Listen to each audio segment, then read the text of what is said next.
आखिर हमारी पृथ्वी का अंत कहां पर होता है और कहां से इस विशाल अंतरिक्ष की शुरुआत होती है? यह सवाल कई लोगों के दिमाग में जरूर आता होगा। हमारी पृथ्वी की सीमा कहां पर खत्म होती है और कहां से अंतरिक्ष शुरू होता है? हम जब आसमान की ओर देखते हैं तो लगता है कि वो अनंत तक फैला हुआ है, लेकिन क्या आपने कभी सोचा है कि आखिर कहां जाकर आसमान खत्म होता है और कहां से अंतरिक्ष होता है शुरू? ये सवाल जितना साधारण लगता है, इसका जवाब उतना ही वैज्ञानिक और दिलचस्प है।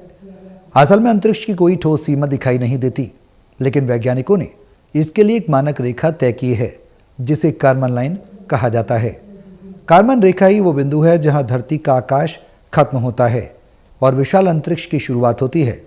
कार्मन रेखा धरती से करीब 100 किलोमीटर की ऊंचाई पर शुरू होती है। कार्मन रेखा को पृथ्वी के वायुमंडल और बाहरी अंतरिक्ष के बीच की काल्पनिक सीमा रेखा माना जाता है। इस जगह पर कोई वास्तविक सीमा रेखा नहीं है, ये पूरी तरह से काल्पनिक है, जो ये बताती है कि कहां से स्पेस की शुरुआत होती है।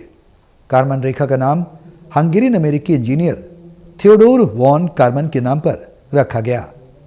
साल 1950 में वैज्ञानिकों ने गणना करके इस बारे में बताया कि धरती से करीब 100 किलोमीटर की ऊंचाई पर हवा की परत इतनी पतली हो जाती है कि यहाँ पर कोई विमान उड़ नहीं सकता है। कार्बन रेखा के आगे जाने के लिए रॉकेट प्रोपल्शन जैसी तकनीक की जरूरत होती है। कार्बन रेखा धरती को चारों ओर से घेरने का काम करती है। इस कार्बन लाइन को अंतरिक्ष की आधिकारिक शुरुआत माना जाता है। ये धरती की सतह से लगभग 100 किलोमीटर यानी 62 मील की ऊंचाई पर स्थित है। इस बिंदु से ऊपर हवा इतनी पतली हो जाती है कि विमान अपने पंखों की मदद से उड़ नहीं सकते हैं, यानी यहाँ से ऊपर वायुमंडल का असर लगभग खत्म हो जाता है और असली अंतरिक्ष की शुरुआत मानी जाती है। हालांकि कई देश और अंतरिक्ष एजेंसियां इस पर एकमत नहीं हैं।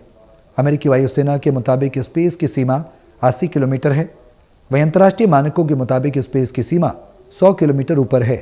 ये रेखा वैज्ञानिक दृष्टिकोण के अलावा स्पेस टूरिज्म और अंतरिक्ष यात्राओं के लिए भी महत्वपूर्ण है। ब्लू ओरिजिन जैसी कई स्पेस टूर कराने वाली कंपनियां कार्बन रेखा के आसपास ले जाकर स्पेस टूर कराती हैं। हालांकि आपको इसके बारे में पता होना चाहिए कि 100 किलोमीटर के बाद वायुमंडल अचानक खत्म नहीं होता, ये धीरे धीरे पतला होता है और स्पेस में काफ़ी ऊपर तक फैला होता है। कार्बन नाम दरअसल एक वैज्ञानिक जिन्होंने 1950 के दशक में गणना करके बताया था कि लगभग 100 किलोमीटर की ऊंचाई पर वायु गति की उड़ान संभव नहीं रहती, क्योंकि वहाँ की हवा बहुत हल्की होती है। इसके बाद से ही यही रेखा दुनिया भर के वैज्ञानिक समुदाय द्वारा अंतरिक्ष की शुरुआत के रूप में स्वीकार की गई। हालांकि हर ग्रुप इसे एक समान नहीं मानता। अमेरिकी वायुसेना के मुताबिक जो व्यक्ति धरती से 80 किलोमीटर की ऊंचाई पर पहुंचता है उसे अंतरिक्ष यात्री माना जा सकता है, जबकि नासा और अन्य अंतर्राष्ट्रीय एजेंसियां 100 किलोमीटर की कार्बन लाइन को ही वास्तविक सीमा रेखा मानती हैं।